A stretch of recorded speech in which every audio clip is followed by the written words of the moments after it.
y'all, welcome back to my channel. In today's Tuesday's tips video, I am going to give you kind of some tips and some ideas on what to do once your child has finished the Ready to Read program from Gather Round Homeschool.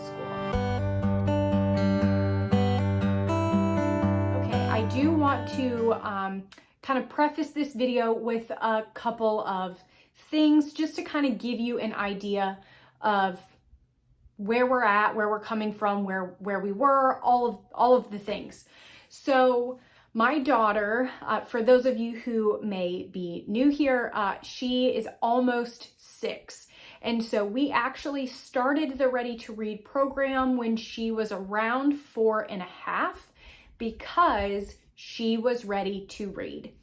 She actually was already reading a little bit, and she just needed some fluency. She really needed to nail down some confidence, and she needed to expand upon that, right?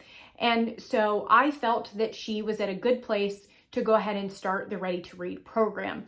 We had already completed the Oceans unit from Gather Round in the pre-reader level, and that was going okay, but I definitely felt like she needed a little bit something more, but she wasn't quite ready for the early reader, which is why Rebecca created the Ready to Read program, because there was a disconnect between those two, and it really kind of came at perfect time for us.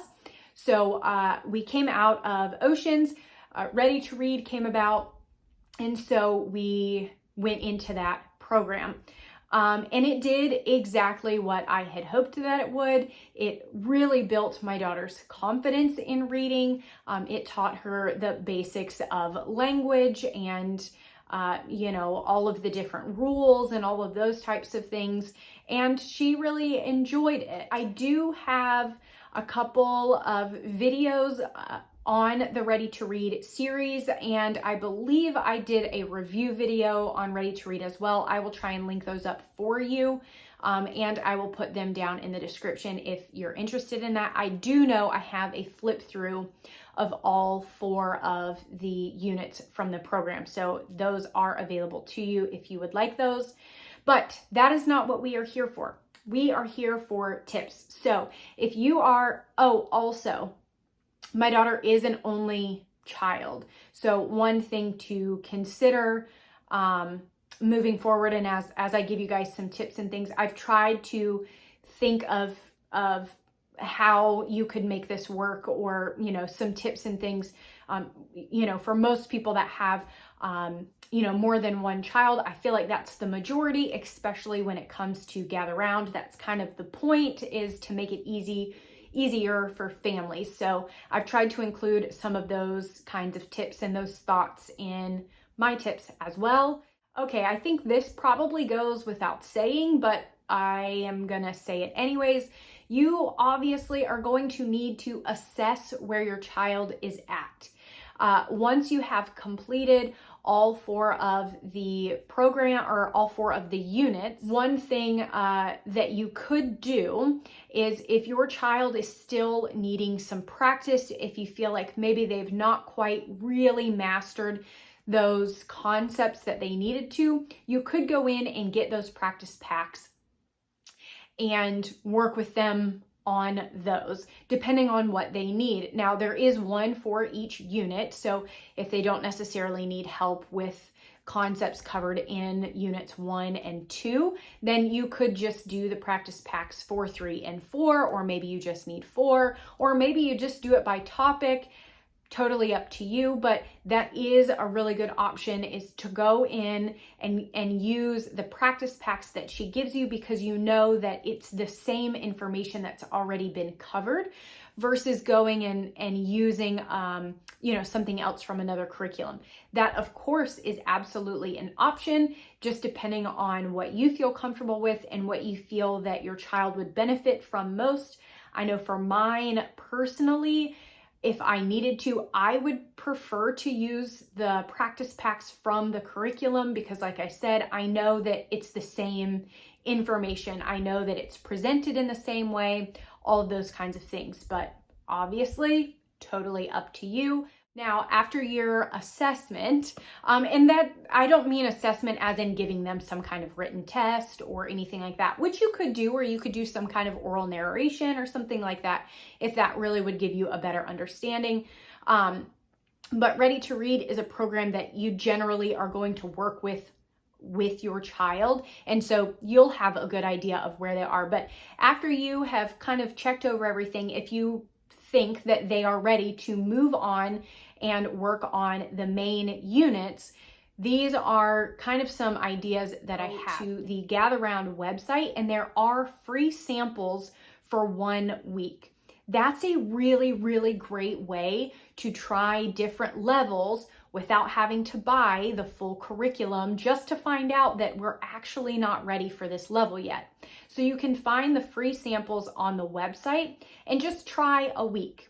Now, that would be a little easier for me, again, because I have one child. If you have other children that maybe they're already in a unit, my suggestion there is to just look through the early reader level. Really look at the pages, see what they're asking your child to do, see how many pages you're actually going to have to help them with. Maybe big brother or big sister could help them. Maybe there are pages they can do on their own. Really just take a good look at all of those pages to make sure that it kind of aligns with what you think they're going to need. The other thing that you could do if early reader seems like maybe we're not quite there yet, depending on how you have purchased your unit. So if you do a 1 student digital, then you're getting 1 teacher's guide and 1 level of the student notebook. So you don't really have the options to kind of do this next trick or tip. But if you do a family bundle, whether that be digital or print, I guess, but I guess even print, you would tell them your level. So really the family bundle, the digital family bundle would really be the best place to kind of be able to try out different levels at the same time. So what I'm getting at is if you have access to all of the student notebook levels, you can go through the pre-reader pages and you can go through the early reader pages. This is going to take some time. It is a little more difficult, really, to kind of put the student notebooks together. And I say this because I did it. I did it with Indigenous peoples. I felt like my daughter was too young for pre-reader, but early reader was too much. So I really kind of combined the two. And actually I had totally forgotten that we did that. So yeah, we did oceans, and then we started the Indigenous peoples. And then that's when Ready to Read came out and we moved to Ready to Read. So it was like a little short time frame in there, but we did do that. And it was not my favorite thing, but I felt that it was better than nothing.